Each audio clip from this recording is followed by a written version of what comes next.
1 घंटा गुजर गया। सर्दी बढ़ने लगी। हल्कू उठ बैठा और दोनों घुटनों को छाती से मिलाकर सर को छुपा लिया, फिर भी सर्दी कम न हुई। ऐसा मालूम होता था कि सारा बूंद मुंजमद हो गया है।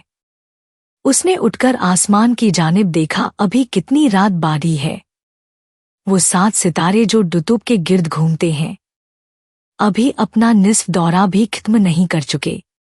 जब वो ऊपर आ जाएंगे तो कहीं सवेरा होगा। अभी 1 घड़ी से ज्यादा रात बारी है। हल्कू के खेत से थोड़ी देर के फासले पर एक बाड़ था। पतझड़ शुरू हो गई थी। बाड़ में पत्तों का ढेर लगा हुआ था। हल्कू ने सोचा, चलकर पत्तियां बटोरूं और उनको जलाकर धूप तापूं। रात को कोई मुझे पत्तियां बटोरते देखे तो समझे कि कोई भूत है, कौन जाने कोई जानवर ही छुपा बैठा हो। मगर अब तो बैठे नहीं रहा जाता। उसने पास के अरहर के खेत में जाकर कई पौधे उखाड़े और उसका एक झाड़ू बनाकर हाथ में सुलगता हुआ उपला लिए बाट की तरफ चला। जबरा ने उसे जाते देखा तो पास आया और दुम हिलाने लगा। हल्कू ने कहा, अब तो नहीं रहा जाता जबरू, चलो बार में पत्तियां बटोर कर तापें, टाठे हो जाएंगे तो फिर आकर सोएंगे। अभी तो रात बहुत है। जबरा ने कूकू करते हुए अपने मालिक की राय से मुवाफिदत जाहिर की और आगे आगे बाड़ की जानिब चला। बाड़ में घटाटोप अंधेरा छाया हुआ था। दरख्तों से शबनम की बूंदें टप टप टपक रही थी। यकायक एक झोंका मेहंदी के फूलों की खुशबू लिए हुए आया। हल्कू ने कहा, कैसी अच्छी महक आई जबरा, तुम्हारी नाक में भी कुछ खुशबू आ रही है। जबरा को कहीं जमीन पर एक हड्डी पड़ी मिल गई थी। वो उसे चूस रहा था।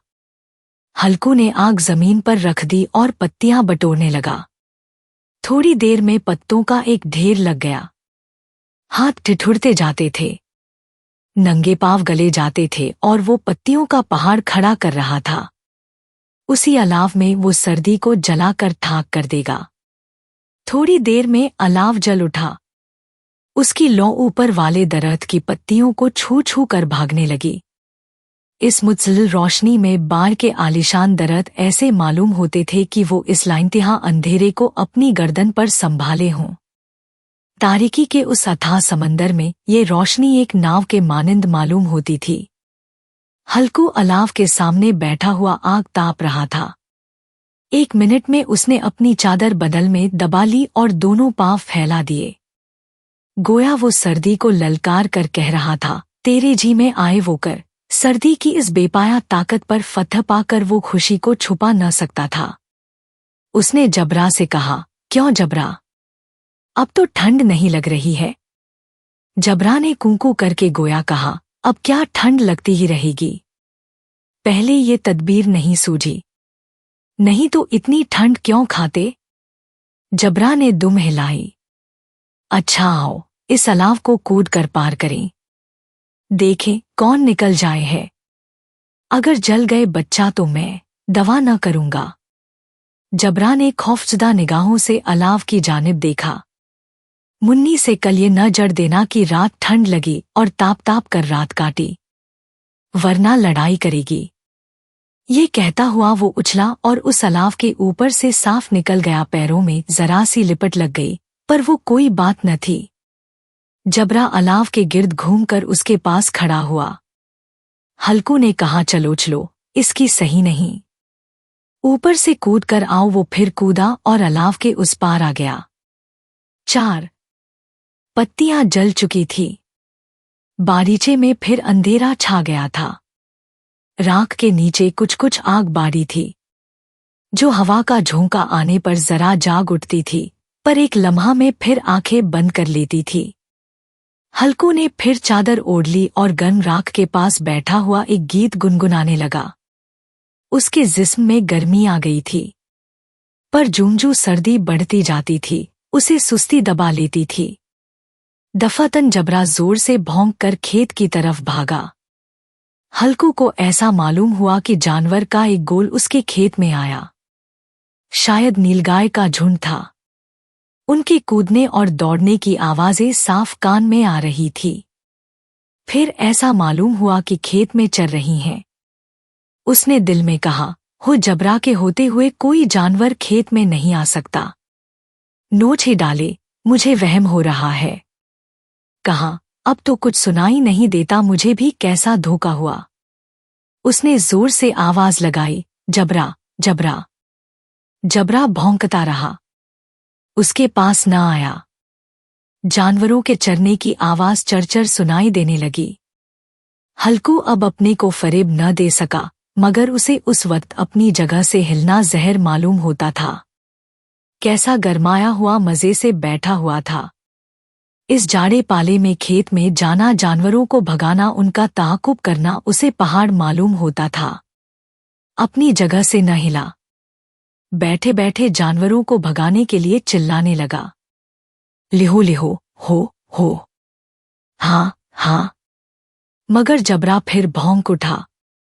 अगर जानवर भाग जाते तो वो अब तक लौट आया होता।